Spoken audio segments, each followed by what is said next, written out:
I am your host, DJ Mitchell, back again 2 days in a row. How lucky are you? Me and Cecil decided to change. He's taking Friday. I'm taking today. Big slate. So you know how I do with these. I go way too slow, way too long. I don't want to do that today. I want to get you on out of here. If you're watching on video, you will see I'm supporting my alma mater, St. Bonaventure Bonnies. They are going to the A10 tournament. I will be there as well in DC. My first trip to Capital One Center, I think is still what it's called. I'm hoping to see a hockey game there at some point, but we are going to move forward. We're going to get right into the slate of action. There's a million games, but we're going to get started right away. Vegas at Philadelphia. So Vegas, they disappointed me on Sunday. They only scored 2 goals. I thought they could score more, but at least I had both of the goal scorers correctly, and that ended up benefiting and getting me back to basically a break-even point. They, once again, project to be pretty good on this slate. They're really underperforming their expectation, which is why I'm sort of trying to get in on them a little bit more than maybe some. They're going to be going against Carter Hart and the Philadelphia Flyers. This is a Flyers team that just beat Chicago last time out. The Atkinson line changed. I think that's going to probably stick going forward, but we'll have to wait and see. Either way, I don't think many people are going to play this in DFS. This game probably gets a bit overlooked in general. It's, first off, it's a road game for Vegas, who is the big favorite here, minus 165. It's pretty much a pick 'em on the 6 over under. Right now, it's minus 105 over 6, and it's 115 under 6. And I kind of think that's right on the nose. This game, it's kind of up to, can Philadelphia score here? Leonard played fantastic on Sunday. Will he be in net on Tuesday? We don't know yet, and I'm not going to predict that. I think he should be probably, but could be a game where they give Brossoit the nod. So with all of that off the cuff here, I'm kind of shading the under, but not strongly. Vegas is about 5th or 6th as far as expected goal index is concerned, and Philadelphia is way down towards the bottom. I think it's right on the nose. 6 is right on the nose. I'm not going to touch it. I think if anything, you just bet the Vegas minus 165. The puck line at plus 140, I think is fair enough, but this team is just in scoring. And in all reality, the numbers kind of, the first 2 periods, Vegas blew the doors off Ottawa, and Ottawa absolutely smashed them in the third and just didn't end up scoring. So, yeah, I think Eichel and Marchessault and Pacioretty are 3 great plays here, and they're going to be a bit unique on such a big slate, but I don't know if it's necessary. I don't know if it's where I'm going to go. I kind of feel like fading this game in general, so I'm just going to keep moving forward. I think if you're going to bet anything here, it's Vegas over 2.5 or 3.5, hoping Carter Hart gets back to not being good. This defensive unit for Philadelphia is abysmal. I could see it getting there, but that's probably all I'd consider here. I'm probably going to fade it myself. So we'll move on to Colorado at New Jersey, a back-to-back for the Avalanche. I just talked about it on Monday. I don't expect any changes other than who's in net. We should be seeing Kemper on Monday. I don't think it was confirmed yet, but it did sound that. Oh, no. Oh my God. It was confirmed. It was Francoeur. It will be Kemper in net, most likely against New Jersey, is what my note says. Congratulations to me for reading. I do think that gives Colorado a better edge here. Kemper is definitely the better goalie, so I'm going to roll with it. I think that Colorado is a really, really good spot here. Again, I took the puck line against the Islanders. We haven't seen the outcome yet. I don't think I'm going to get that bold here, because I think New Jersey is better, and these are about the same odds because of the back-to-back. I shade the Devils, if anything. I think this line could move in favor of the Devils as the Kemper news comes out, as we see what happens with Colorado, and, if there's anything that could change. So I'm going to wait this one out. I'm going to take a look at New Jersey at big plus money. Colorado's been on a minor losing streak here. Don't say that it's anything to get too crazy about. They lost to Calgary in overtime. That was a crazy, crazy good game in general, which I talked about already. But this is a matchup they should be heavily favorites to win. I'm not really touching anything. Like I mentioned, New Jersey didn't practice, but we kind of expect the lines to stay about the same. Their last time out, they beat St. Louis, a really impressive win in overtime. Jack Hughes continues to impress with Sharon Govich and Mercer. The expected goals actually had the Devils almost doubling. I think actually just under doubling the expected goals for St. Louis. Like, they really took it to them. And this is a team that, like I said, is just much better than people give them credit for. So I'm not going to bet Colorado here in any capacity. I think this is a spot you could get crazy and go with the Devils, but are you going to do that? I think if there's enough of a line, if it's over plus 200, I might get after it. This game also profiles pretty well to be an over, but with the back-to-back, I like it because you have the Devils at 6. Colorado at 6. I'll put what do they call it, a marker on it. I think the over is a good bet. Over 6 minus 105 is probably the best here, or if the Devils get the plus 200 or more. The next game is Florida, also on a back-to-back against Pittsburgh. Pittsburgh at home. Pittsburgh's had a couple of days of rest. Florida will be on a back-to-back. So yeah, it's difficult to bet this game at all, in my opinion, because I don't bet against Florida. I think that's a very profitable strategy. It is to bet for Florida because they're incredibly good. It's a back-to-back. They're playing the Sabres. They're starting night against the Sabres, which means we should see Bobrovsky back in net. Minus 115 Florida feels like a good bet. Anytime that they're right around there or plus money, I almost always grab them. I think you just don't. I think I fade this game entirely and move on. The puck line is minus 280 plus 105. Yeah, I'm not doing that either. So this game kind of feels like a full fade for me. I'm kind of just gonna think it's Jari versus Bobrovsky. The over/under 6.5 feels, again, kind of right on the nose. It's minus 105.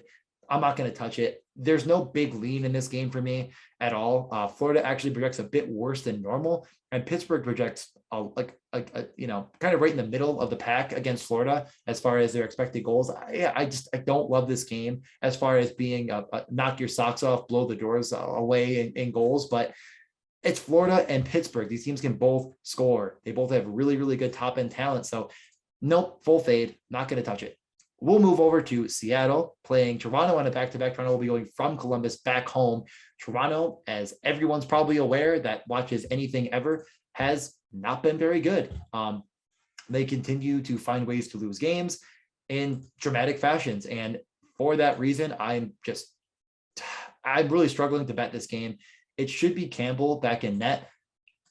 I don't know if that's any better. He's been absolutely terrible since January 1st. So what do you do here? I think you fade it. Honestly, I hate to say it because it does feel like we're going to start to see lines for Toronto that are really, really favorable.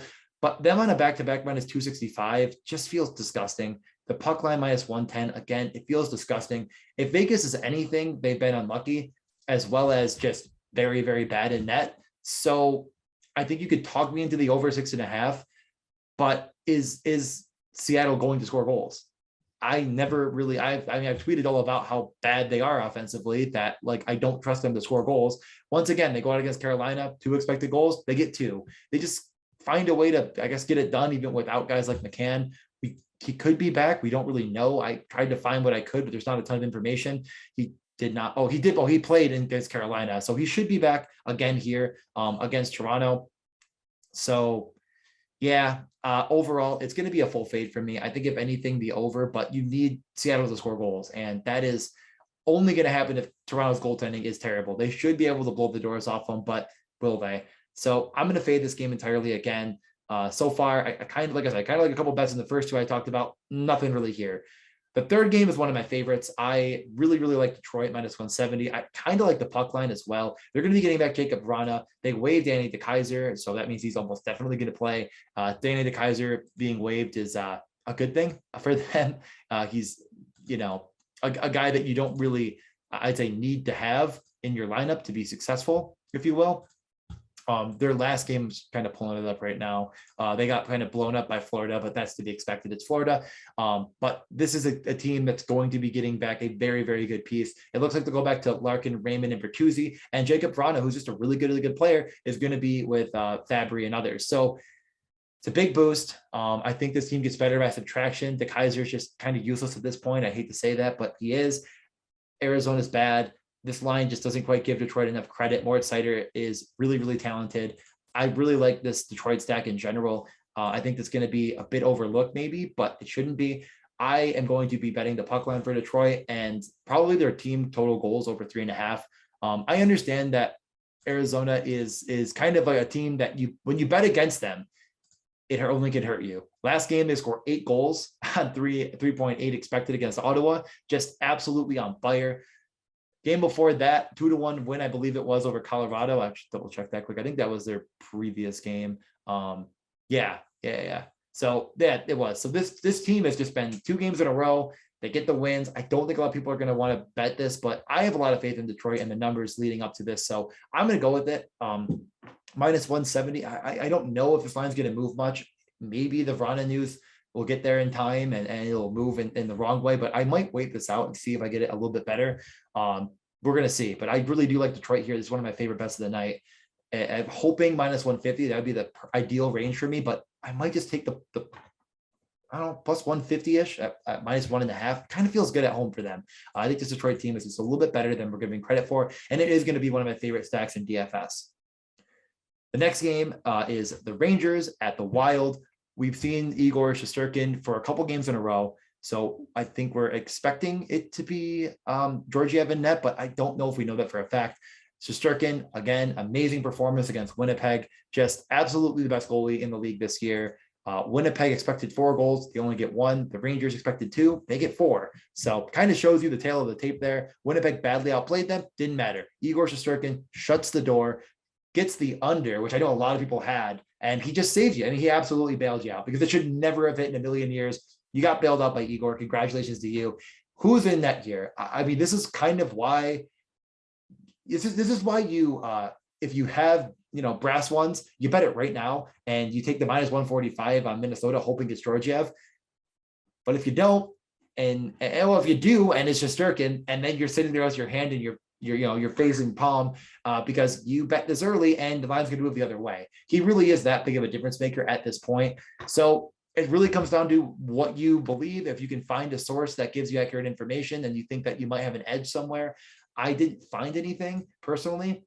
I can look again really quickly while I'm talking. I'll try to do that. But it's really, really hard with New York to bet against them when Igor's in net, because if he is going to stop, if you're going to have 3 goals below expected, I mean, that is insanity. I mean, it really is impressive stuff.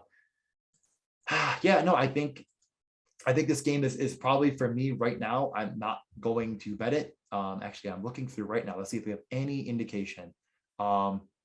Yeah, I don't think that they're giving us a lean right now. They talked to, I'm just rolling through. The Eagles are getting tired. You can take practice off any day. Yeah, so basically Gallant's only quote on this seems to be that kind of indicating he will maybe start. That's the best I got, because he's saying that they're going to give him rest when he needs it for practice, but they're going to try to play him as much as possible. Didn't indicate either way if he's going to definitely start or not. I mean, that only thing I could say is I'm leaning towards Igor being in net. That would be my lean based off the quotes, but we do not know for sure. Okay, so I'm thinking right now, if anything, maybe take the Rangers now, but I think I'm just going to fade this game out entirely myself. The Wild are really, really good. Yeah, I just think this is a fade for me. I don't like either side. I don't want to be over under because even though Minnesota's been pretty porous in net, the Rangers have not. I think if anything, you bet the Rangers as soon as physically possible. If you like them and you think Igor is going to start, you get plus money on Igor Shesterkin. I think that's normally going to be a good way of doing things. He's just that good right now. So all that being said, I'm not going to touch this game. We'll move to a game I like quite a bit more. It's Ottawa at the Blues. Now, like I mentioned, Arizona blew the absolute snot out of Ottawa. They scored 8 goals against them, and it's really making my model think that St. Louis is in an amazing spot here. I'm going to roll with it myself because I actually do think it's that good. I'm taking the St. Louis puck line at minus 115. Ottawa is just not very good, and they got really bailed out by goaltending against Vegas. They gave up like 40 something shots, and I think that St. Louis has better finishing ability right now than Vegas. Weird to say, but with Pacioretty's injury, no Stone, etc., I just don't think this team's quite the same. I'm going to side with St. Louis, who has had a couple mediocre, lackluster games to bounce back real strong here. The lines are not great. Minus 300 for St. Louis. That's why I'm betting the puck line. They're at home. Either goalie in net, I think, should bode well against the Senators to shut them down pretty good. So I'm going to take the St. Louis puck line as one of my favorite bets tonight. I'm not touching the over-under, but if anything, I definitely shade the over. Just assuming that Ottawa finds a couple goals. They've been okay offensively. That St. Louis could definitely get you there. I would be totally fine with St. Louis over 2.5. Probably minus 150, 160, 170 in that range is probably where it's going to be. I'm totally okay with that if you're just parlaying that in with something else. I think they find a way to at least get 3 here. If you want to go for 4, get a little bit bold, maybe get plus money on it. I don't see any harm in it. Like I said, they project really, really well here. Their shooting percentage is super duper high. So the goaltending is, that normally means that the goaltenders have to be exceptionally good over the course of this many sample size of games. They have to be exceptionally good at net to stop them. This really is a team that just shooting percentage is really good. Hard to argue with it at this point in the year. And Ottawa is not very good. So I'm going to roll with it myself. Nothing really stands out as an amazing value. And I know I kind of touched on St. Louis a little bit on the last podcast by accident. Good for me, I guess.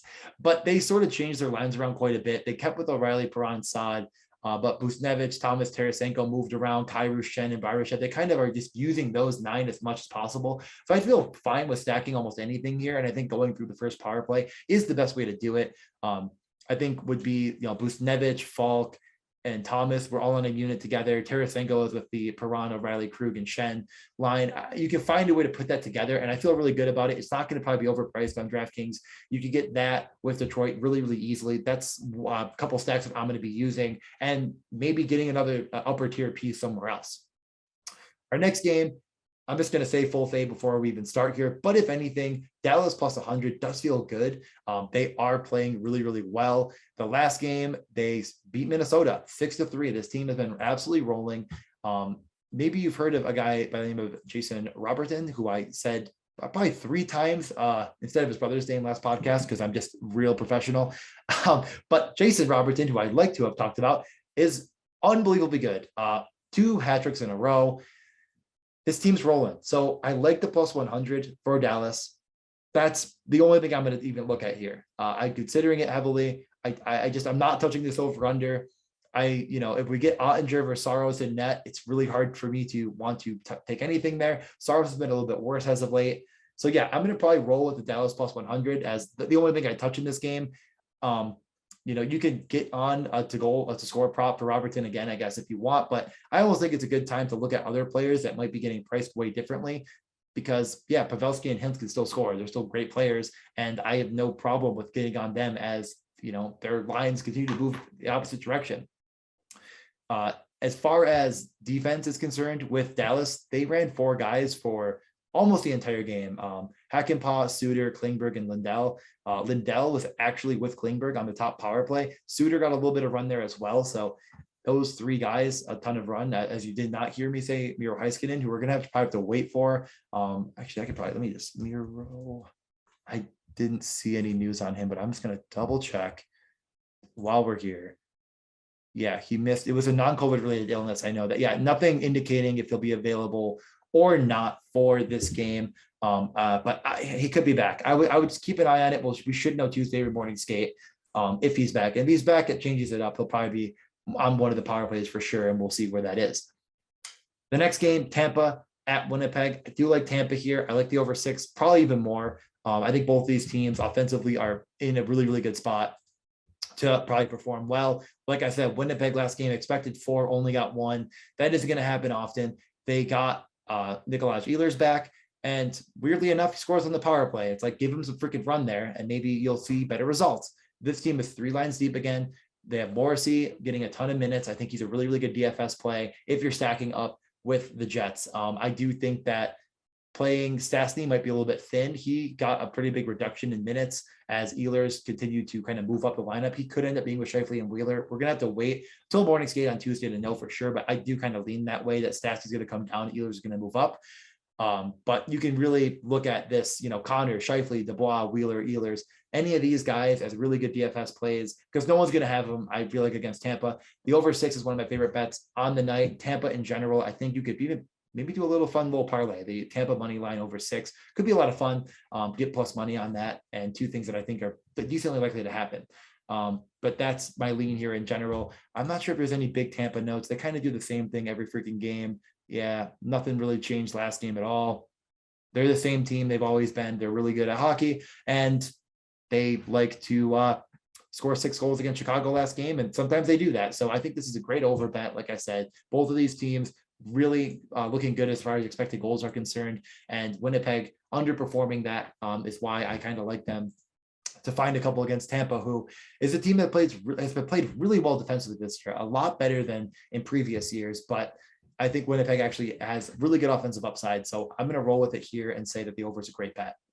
2 more games. And right now we haven't even, this is the second latest game, 8:30 Eastern start time. So if you're an early to bed kind of person and you want to watch as much hockey as possible, you're not going to be going to bed too late. If Anaheim at Chicago, the recipient of that Tampa beatdown, I think that was the last game, and they lost to Philly. So 2 straight L's for the Blackhawks at home, plus money on Anaheim. I do like Anaheim pretty good bet here. I think that's a good bet. I don't like to take too many road teams, and I feel like so far I've suggested a lot of road teams. That normally you don't feel fantastic about that always. So this might be a spot that I kind of look at a couple of times and decide not to get involved with, but I do think that this is a good spot to look at a stack in Raquel, Zegras, and Milano all back together, rolling again, power play, all the 9 yards. You get a whole thing you want there. Henrique was with Terry and Comtois, really cool there too as well. Those 2 lines are probably the ways you want to go. Terry and Henrique were on the same power play together. So a bit of a more unique, I think, pairing that you could get. I think those are good because Chicago is kind of a crater defensively. They've been giving up a ton of goals. Like I said, that would be 10 in their past 2 they've given up. You never know when Marc-Andre Fleury is going to have a 40 save night. Last game, I believe it was him and net. Yes, it was. I think him and Lankinen are both, probably better than they're performing, but not great. So with all that being said, yeah, I definitely shade the Ducks here. I like them probably just as much, if not more, than Dallas. I think both of those bets are really good, and I just don't really have a lot of faith in this Chicago team. I think the over 5.5 is a good bet. I think it's going to get to 6, so I might want to grab that right away if you can. But nothing that's incredibly strong. I don't think the numbers don't blow you away as far as like this game's clearly going to exceed expectations. So the 5.5 is probably right in the money. If it gets to 6, anything other than like plus 120, 130, you're probably just doing yourself a disservice there, because you're really going to be needing these goalies to play poorly. And you can't bet on that every single night, even though it has happened recently. It doesn't mean it's going to happen again. So final game, and then favorite bets, and I'll give a couple shot props and stuff like that too at the very, very end here. So final thing is Washington at Calgary. Calgary is one of my favorite bets of the night. Again, they're on a back-to-back against Edmonton, but I don't really care. This team is just too freaking good. Minus 140 at home. I'm going to take it. I don't have a lot of faith, as I mentioned all the time, in this Washington goaltenders. They're just not very good. They did put 5 goals up on the Seattle Kraken last time out, as expected, with Seattle being terrible. This is a Washington team that returned Oshie and Mantha, so they really do have a formidable top 6 now. Really cool for them as they get ready for the playoffs. Will I go all the way to the puck line? No, I do think this could be a close matchup. I think Calgary is going to try to slow the pace as much as possible and try to keep this as low scoring as possible. But will they be able to do it? I think the answer is probably yes. So yeah, that's kind of my lean here.